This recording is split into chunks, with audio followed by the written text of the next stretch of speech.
So, may nagtanong sa akin, saan mo ba nakukuha yung mga idea mo to make videos araw-araw?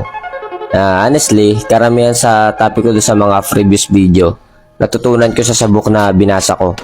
And yung iba naman by experience. Pero bago ko siya i-upload, pinipili ko muna yung topic na naranasan ko mismo. Kung paano ko siya nagawa. Then, ina-apply ko talaga para na rin maging honest ako sa sarili ko. So, kasi self-improvement yung ginagawa ko eh.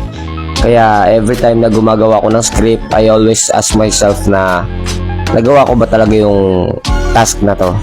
Or yung idea na to? And bukod doon, meron na rin akong ilang topics na naka-ready sa notes. So, para sa mga susunod na uploads.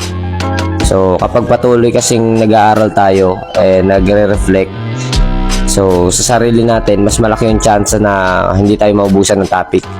Madalas din nakakaisip ako ng idea habang nag-commute and naliligo o kaya naman kumakain. So, isinusulat ko agad siya sa notes para hindi siya mawala.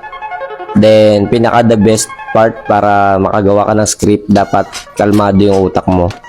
Mahirap kasi bumuo ng script kapag stress ang utak natin. So, yun lang. This is day 46. I'll see you on the next one. Peace!